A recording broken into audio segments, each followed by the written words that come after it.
Ladies and gents, welcome back to another Engineers podcast. Today I'm joined by Richard Bell, who's head of engineering at CoinShares.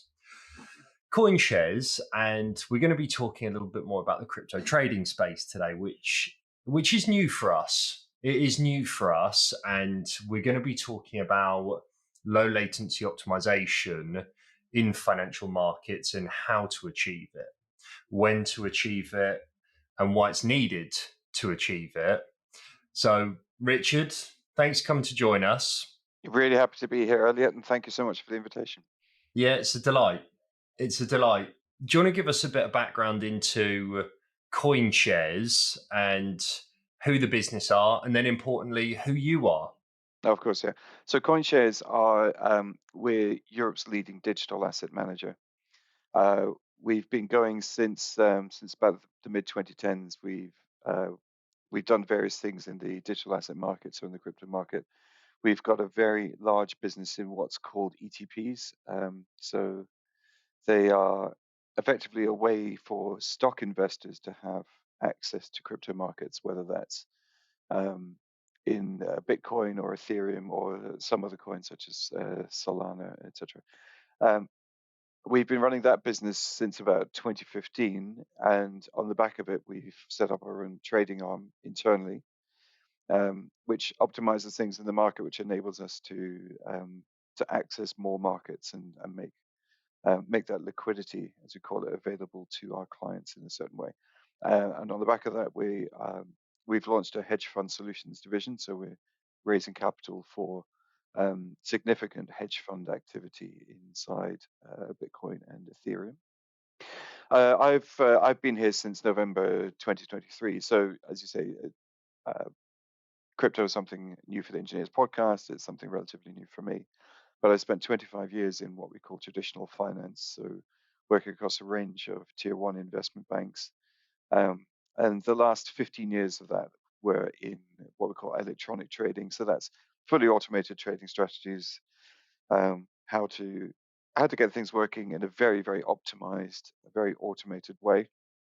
So I've been running engineering teams in that regard there. And we'll be talking more in this podcast, I'm sure, about the importance of low latency and why you need to do it and how it's good for your business and how it's good for the market in general. I can't wait to dive into that because you're head of engineering. I think the engineering efforts building something like this in the trading space, like you'll know 10 times better than I do, the engineering efforts need to be like super optimal and absolutely pristine in order to build something that's scalable, can be used seamlessly for your customers. So, looking forward to diving into that. Brilliant. Um, Talk to us a little bit more about your background and where you come from, and then the role that you do today at CoinShares. Okay, so I'm probably a little older than many of the engineers that are on the podcast, but I started writing code when I was 6 years old, um, because we in our household, my father was working implementing computer programs, computer delivery programs to schools. So we had all sorts of stuff hanging around the house. He was involved in getting Acorn to build the BBC Micro. If any of your listeners and watchers remember that. So he came home with this massive, great box, literally a wooden box with 5.25 inch floppy disks in it. And a thing called a North Star, which ran CPM as its operating system, and started coding away in BASIC, and it was terrific. Unfortunately, my own engineering hasn't really moved on very far past that. So, I still love hacking things together in Visual Basic and VBA because it's just a really good way of prototyping stuff. Um, you've got everything built in. You could visualize what you're doing. You can access data sources in a simple way. And of course, these days you throw things together in Python and then hand it over to who I call the proper engineers in my team. That will get you so far, but it won't get you. It definitely won't get you past even ground zero. So um, the way that we've approached things through a lot of my career has been, let's get some really strong ideas together. Let's do things really collaboratively. Um, And let's be honest and data driven in the way that we make decisions in optimizing our trading systems. So that's not always a popular way to do things because people have their pet systems that they absolutely love and which they've worked on for the last 5 years. And of course, it's perfect. Then along comes somebody like me to run some statistics, and it's like, what do you mean? What do you mean it takes 100 milliseconds to perform this operation? When I say, well, actually, that should be 1 millisecond or less. Um, but the truth sets you free, and in a way, it's good to get a really nicely functional system, which you then expose to be terribly slow, because then you know you've got the functionality, you know what it is that you want to achieve, and it's just a matter of getting into really, really good engineering to optimize everything. And that could be anything at all. I mean, that could be, I'm jumping ahead subjects here, I know, but that could be anything at all. That could be look at the hardware that you're running on. As occasionally look at the language that you built something in. You know, have you done something in Python, which really should be C++? Have you got some routines that could be hived off to some kind of object service and run a lot more quickly?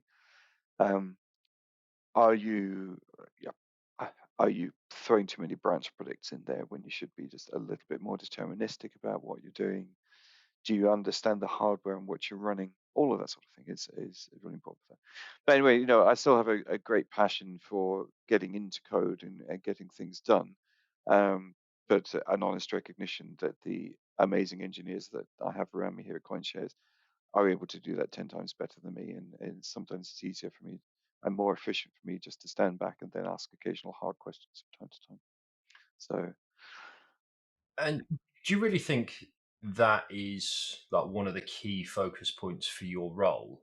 You touch on something really interesting, is in you're that statistical mind who comes in and says, right, we've got something at 100 millisecond that should be one.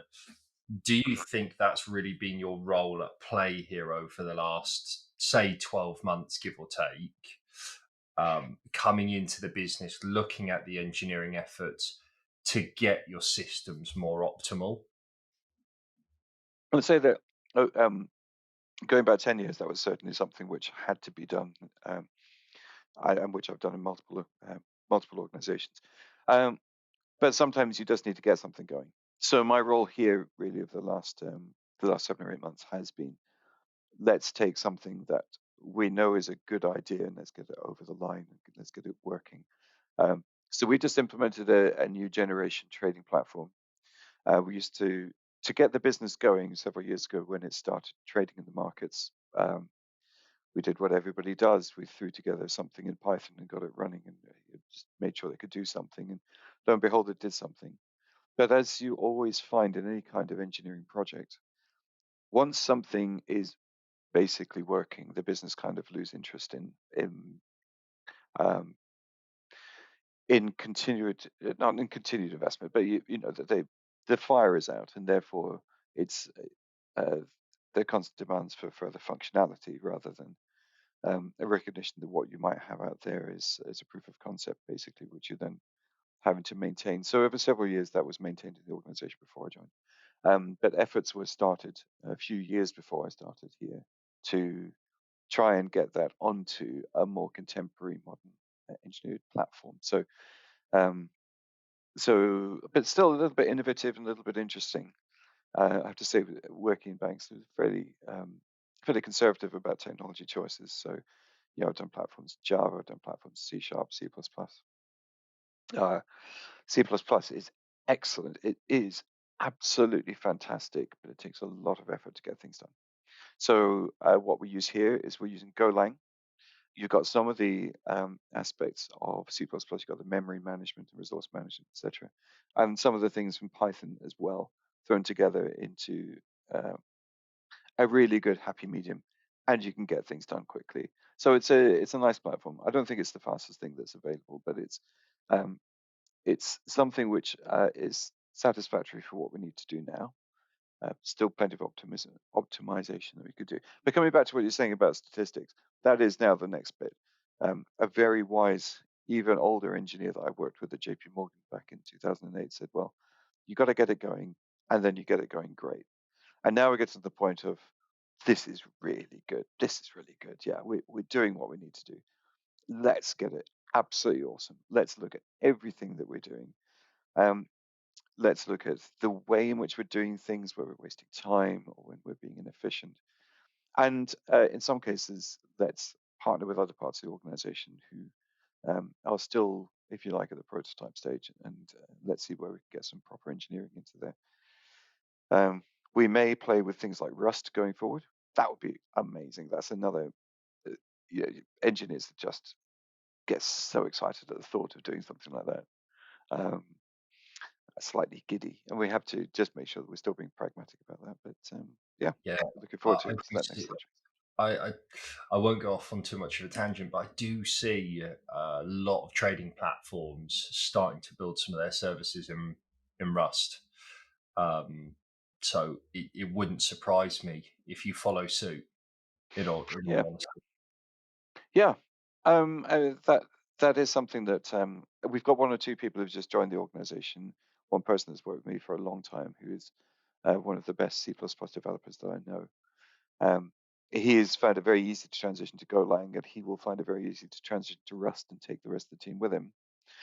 Sometimes sometimes you have to think about the practical things in the team, such as it's great if you can build a great platform, but how many people in your team can actually support it and extend it and so on. What if one of us, God forbid, gets hit by the CoinShares bus one day, and how do we continue? you stole Um, my reference. I like using that one. yeah, um, what one of your seemingly theories comes from, I always think about getting some really strong ideas together. And that feels as if that's a blank slate whiteboard moment for you. And let's just put a banner here and think latency.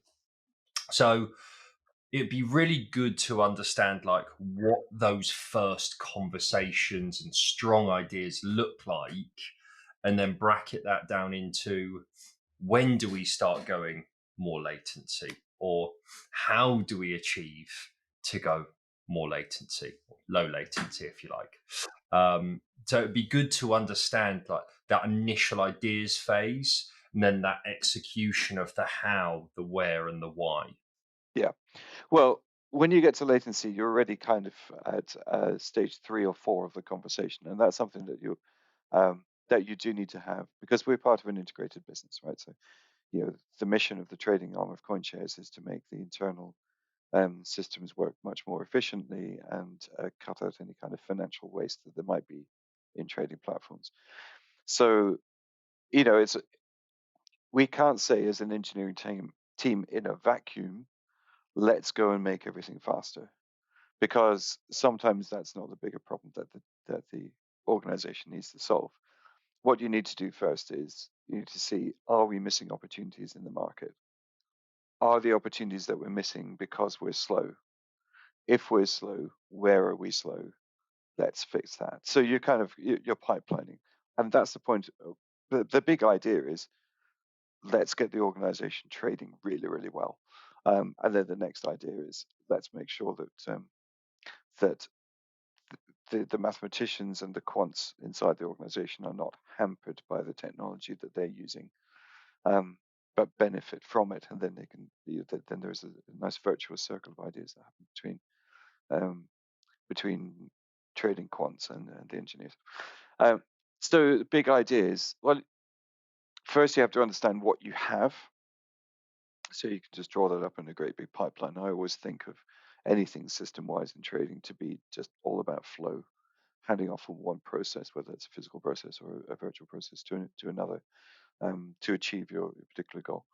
And then you look at your components. You say, right, are these the right kinds of components? Have we got a monolith here that needs to be split out for efficiency's sake? Are we finding it difficult to deliver change here because of some particular setup? Are we using the right messaging? Um, have we got the right theories? Like, let's go back to several years ago. So I've in 3 banks I worked in on low latency market data and trading. The 3 organizations, and the way that's always hard to get those things working is in your transport. So your messaging setup. So in one organization, so multicast, for example, one organization we had. Um, multicast that was set up to be safe. So anytime you sent a message, if the receiver, because multicast, you've got no guarantee that something's going to get there, you've got no guarantee that your packets are going to get there in order. So we had an attempt with that first organization of, well, what happens if you miss a packet? Okay, stop the world. Can you give me that packet again? Right, let's continue. But sometimes if you've got an inefficient consumer of that data, that means that you're stopping the world for 25, 30 consumers unnecessarily, and occasionally you get the wonder of a multicast storm. The next organization I went to, we said, right, well, this is a problem. How can you keep things flowing? Well, um, let's see if we've got a gap. Let's have a TCP request instead. And but then there was one day that there was a blip in a router or a switch or something like that, and all of the clients lost access to the original data source. They all requested at the same time. Effectively, you got an internal DDoS. That wasn't great. And then you just so the final organization that I went to with this said, well, how do we prevent this? And we said, well, if multicast is like this, let's work with the multicast. If you've got problems of getting things out of order, or if you've got problems with your messages, how do you make sure the messages never need to split? So it doesn't matter. And if you miss one, well, let's just have a constant replay that's going on, and you can catch up. There's no interference. There's no it's a nice living ecosystem. I think that if I was to do that to a fourth iteration, we'd have to do something around how do we know who's receiving the messages? You know, how do we get that kind of feedback loop going? But anyway, but that's the kind of ideas generation. Sometimes it's just you bring experts together and they've all worked on something individual and different, and everyone's opinion is valued. This is a total analogy. Several years ago, I went to a presentation by someone who had been an Olympic rower. This is one of my favorite stories. And there was one year when the British men's Olympic team and the British women's Olympic team were both at the Olympics. The women won 5 or 6 golds. They were phenomenal. The men got one, some bronzes. They didn't have a great year. So someone else took a review of the way that they were doing things. And with the women, no, sorry, with the men, there was a head coach, and he had sub coaches. There's someone who's good for nutrition, someone who's good for strength and conditioning, someone, that sort of thing. And he would say, right, I want you to do this. I would like you to do this. I'd like you to do this. It wasn't bad. It was 1 gold, several bronzes. Now, however, you look at the way that the women's coach went, he or she, I can't remember, went to the strength and conditioning person and said, what should we do here?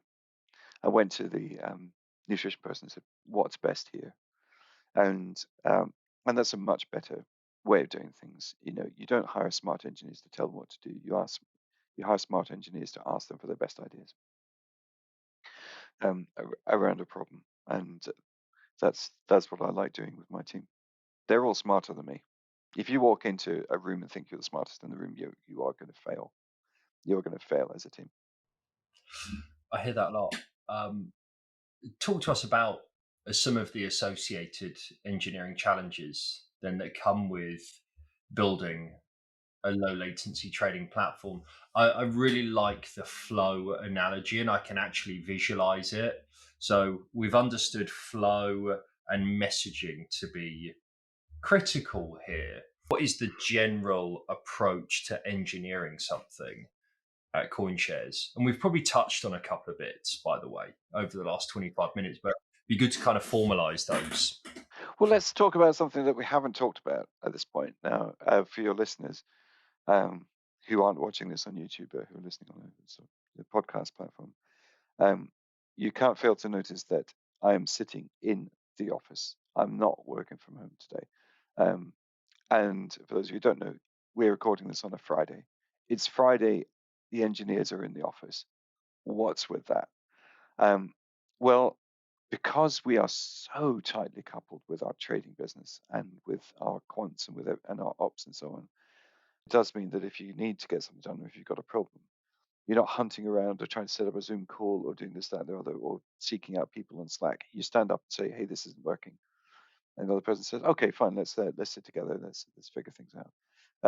I'm in quite a nice meeting room with a view of the Bank of England behind me, um, and we've set ourselves up with everyone codes either on a Mac or on a laptop, which we plug into a nice big screen at our desks. But that means that we can pick it up, we can go into a room, we can program in a sort of zoo fashion.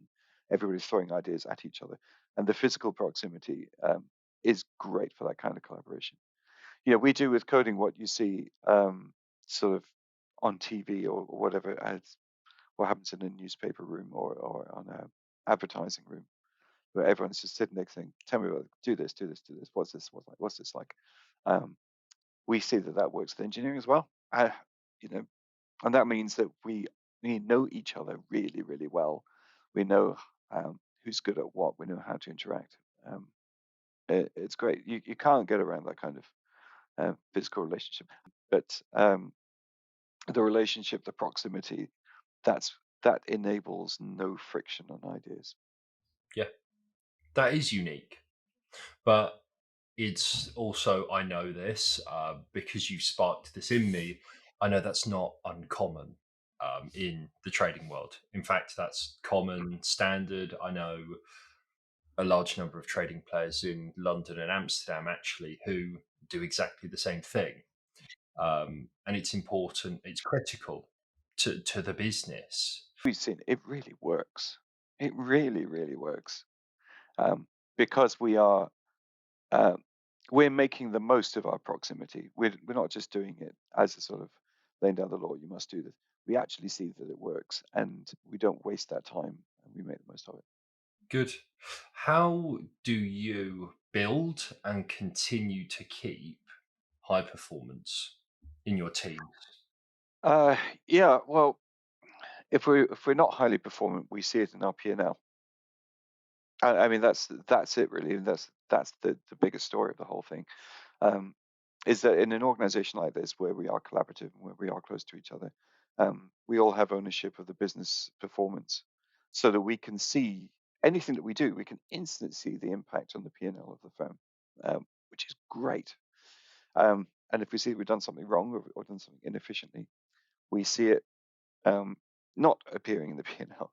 Okay, interesting. And the engineering, I think I've never really thought about it like that, as in the engineering efforts can be attributed towards your bottom line in the P&L, and you could probably recognize Yeah, that that lacks performance, as in your performance has been lacking over the last period of yeah. review. I'm not going to name the organization, but I spent two or 3 years just trying to fix the latency of one particular platform in the past. And because, again, we were working closely with our trading desk and so on, we all opened up on our desktops the daily trading platform. We actually saw it, working in real time.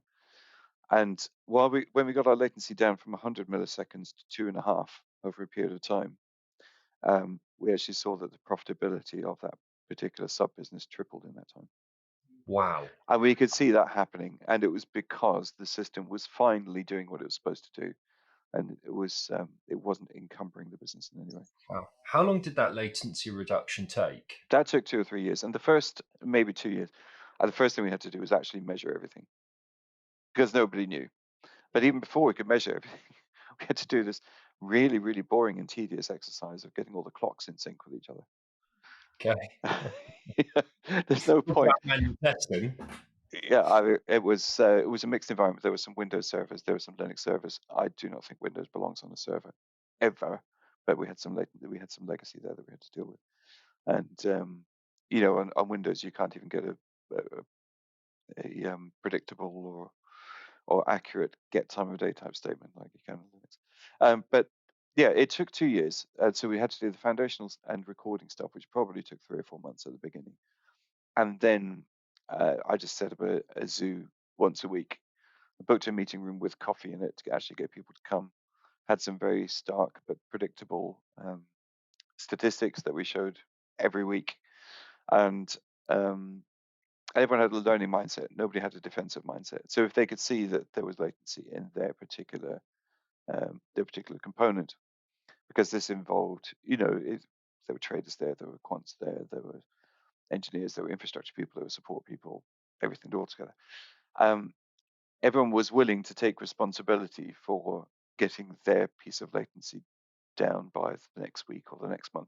And they knew what their targets were. So um, that's the way that you do that. But it took 2 years to get everything in place. And it meant we had some fundamental platform rebuilds.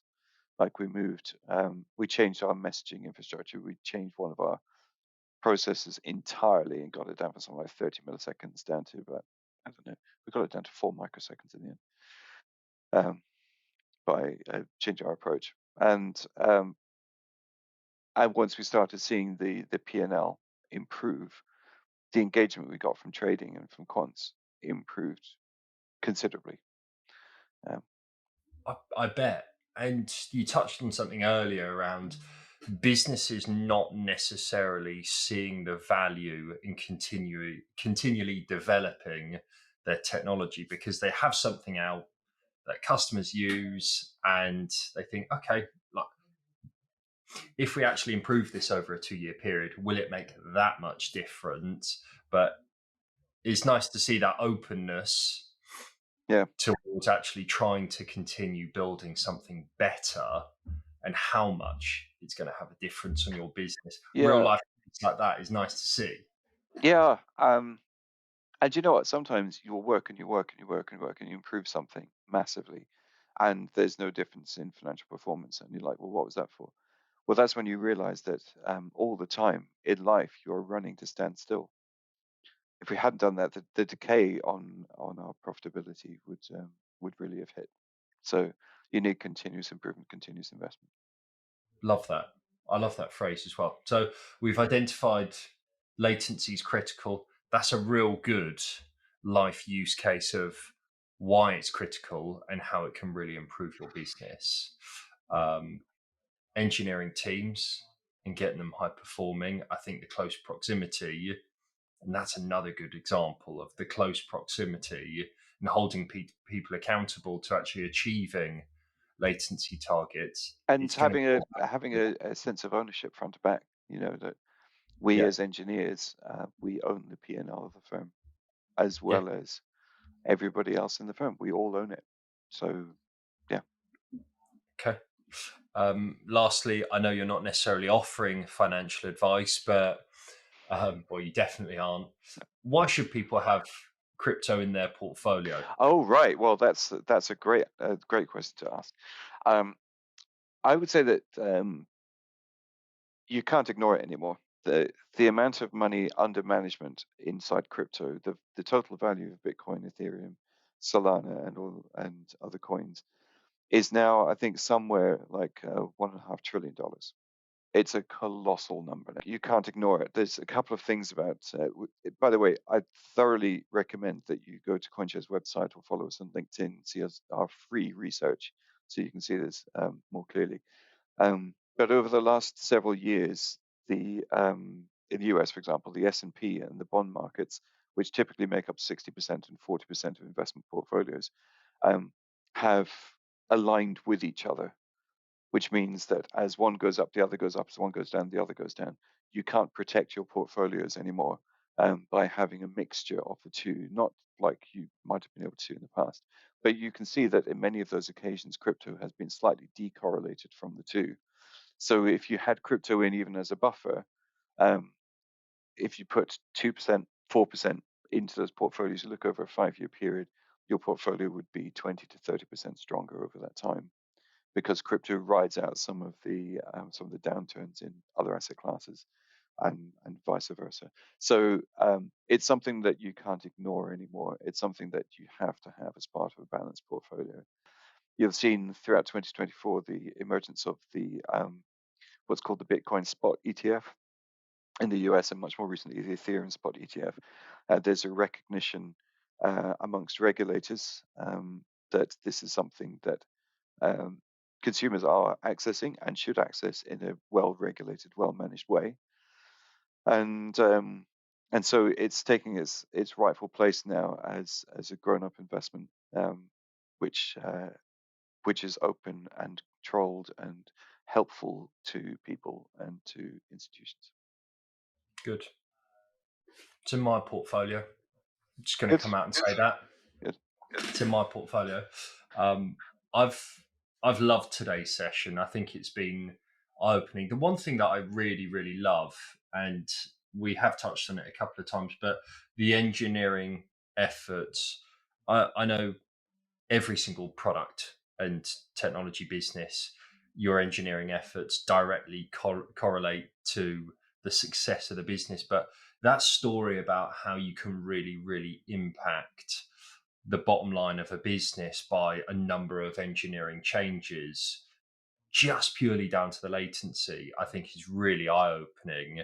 And it just goes to show how incredible you guys have been for the business, but how other engineering teams for other trading businesses are incredible, critical, however you want to shape it. So I think it's been fascinating to uncover that and come and share a little bit more about CoinShares and just I think the quality of the product offering that you're giving to the market um, is there to see. So a big thank you for that. Thank you, Elliot, and thank you for the opportunity to speak with you. It's been a great time. I've really enjoyed this. Good. Okay.